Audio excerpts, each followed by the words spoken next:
તમારી સાથે શેર કરીશ એકદમ નવી રીતે ફક્ત 8 થી 10 મિનિટમાં તૈયાર થતા ફ્રૂટ સલાડની રેસીપી. તો જનરલી ફ્રૂટ સલાડ બનાવવા માટે આપણે દૂધને લાંબા સમય સુધી ઉકાળીને ઘટ અને ક્રીમી તૈયાર કરવું પડે છે. પણ આજે આપણે ઘરની સિમ્પલ 3 સામગ્રી સાથે ફ્રૂટ સલાડનું એક પ્રીમિક્સ તૈયાર કરશું.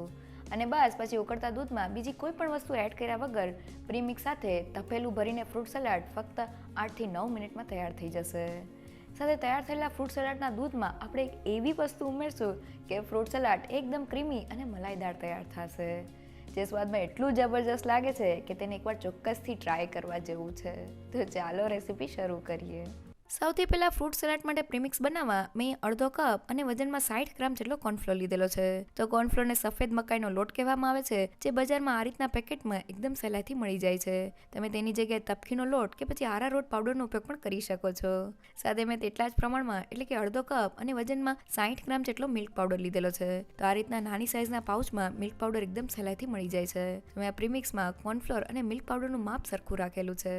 સાથે મેં અહીંયા વજનમાં 250 ગ્રામ અને 1 કપ જેટલી ખાંડ લીધેલી છે. અને પ્રીમિક્સને બજાર જેવું બનાવવા માટે મેં અહીંયા અડધી ચમચી જેટલું વેનીલા એસેન્સ લીધેલું છે. સાથે અડધી ચમચી જેટલો યલો ફૂડ કલર એડ કરી દઈએ. તમે તેને સ્કીપ પણ કરી શકો છો. હવે બધી જ વસ્તુને ગ્રાઇન્ડ કરી લઈએ. તો બધી વસ્તુ ગ્રાઇન્ડ થઈને ફક્ત 1 જ મિનિટમાં આપણું ફ્રૂટ સલાડનું પ્રીમિક્સ તૈયાર થઈ ગયું છે. તૈયાર થયેલા પ્રીમિક્સને ડબ્બામાં ભરી દઈએ અને ઢાંકણ બંધ કરી દઈએ. તો આ રીતના એર ટાઇટ કન્ટેનરમાં તમે પ્રીમિક્સને ભરીને રેફ્રિજરેટરમાં 6 મહિના સુધી સ્ટોર કરી શકો છો. તો ફક્ત 2 મિનિટમાં આપણું ફ્રૂટ સલાડનું પ્રીમિક્સ તૈયાર થઈ ગયું છે. અહીંયા પ્રીમિક્સમાં મેં મિલ્ક પાવડર એડ કરેલો છે.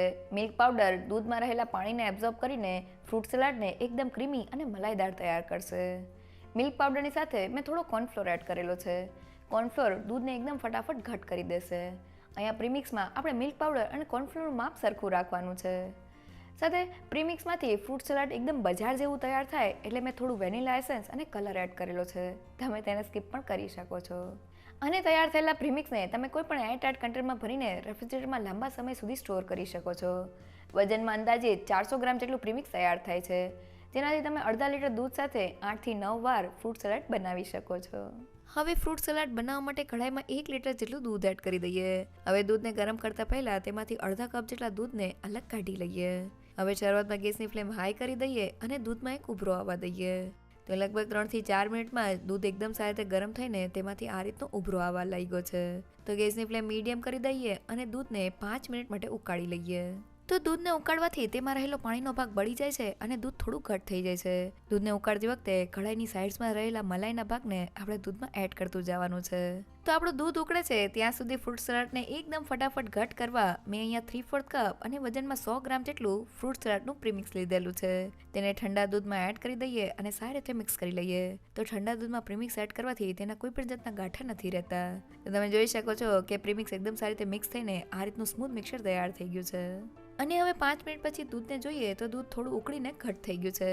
હવે તેમાં તૈયાર કરેલા પ્રીમિક્સના મિક્સરને એડ કરી દઈએ અને સારી રીતે મિક્સ કરી લઈએ.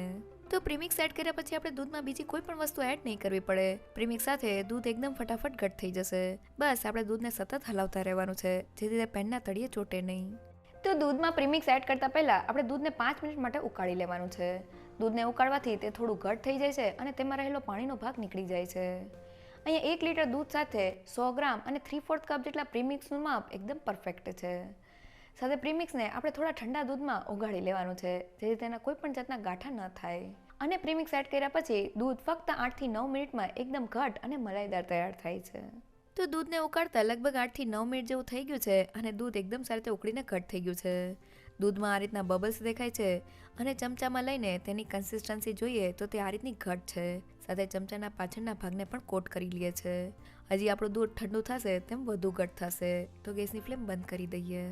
અને હવે તૈયાર થયેલા દૂધને ઠંડુ કરવા માટે મેં અહીંયા બાઉલમાં કાઢી લીધેલું છે. તેમાં ફ્લેવર માટે અડધી ચમચી જેટલો એલચી પાવડર એડ કરીને તેને સારી રીતે મિક્સ કરી લઈએ. અને હવે દૂધને થોડી વાર માટે હલાવીને ઠંડુ કરી લઈએ. તો ગરમા ગરમ દૂધને થોડી વાર માટે હલાવવાથી તેની ઉપર તર નથી જામતી અને ફ્રૂટ સલાડમાં કોઈ પણ જાતના ગાંઠા નથી થતા. તો લગભગ 5 થી 7 મિનિટ જેવું થઈ ગયું છે અને આપણું દૂધ ઠંડુ થઈને રૂમ ટેમ્પરેચર ઉપર આવી ગયું છે. તો હવે ફ્રૂટ સલાડને ક્રીમી અને એકદમ બજાર જેવું બનાવવા માટે મેં ફક્ત 1/4 કપ અને 4 મોટી ચમચી તાજા દૂધની મલાઈ લીધેલી છે. તેને એડ કરી દઈએ અને સારી રીતે મિક્સ કરી લઈએ. તો મલાઈ એકદમ સારી રીતે દૂધમાં મિક્સ થઈ ગઈ છે.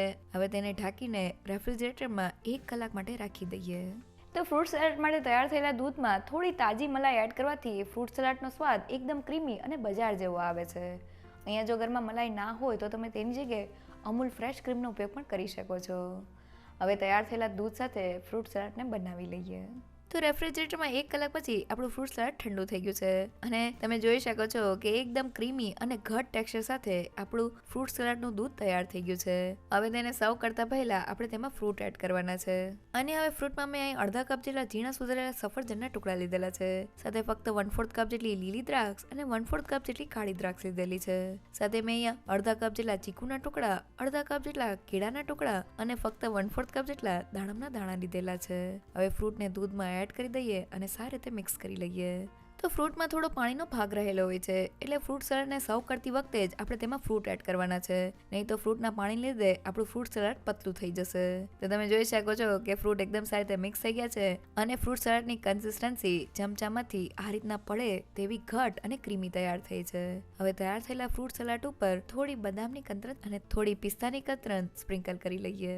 તો આપણું એકદમ બજાર જેવું ફ્રૂટ સલાડ તૈયાર થઈ ગયું છે. એકવાર જરૂરથી ટ્રાય કરજો. ફ્રૂટ સલાડ બનાવતી વખતે બસ તમારે અમુક વાતનું ધ્યાન રાખવાનું છે.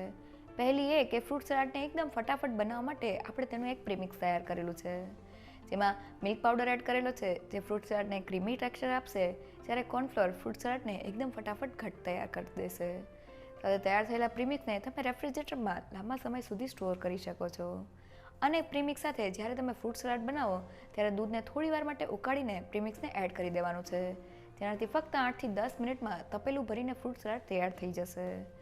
સાથે તૈયાર થયેલા ફ્રૂટ સલાડના દૂધમાં થોડી ઘરની મલાઈ એડ કરવાથી તેનો સ્વાદ એકદમ વધી જાય છે. અને જ્યારે તમારે ફ્રૂટ સલાડને સર્વ કરવું હોય ત્યારે જ તમારે તેમાં ફ્રૂટ એડ કરવાનું છે. જો તમને મારી આજની રેસીપી ગમી હોય તો મને કમેન્ટ સેક્શનમાં જરૂરથી કહેજો. સાથે મારા વિડીયોને લાઇક અને ફ્રેન્ડ્સ અને ફેમિલીમાં શેર કરજો અને મારી ચેનલને સબસ્ક્રાઈબ કરવાનું ના ભૂલશો. તો ફરી મળીએ એક નવી રેસીપી સાથે.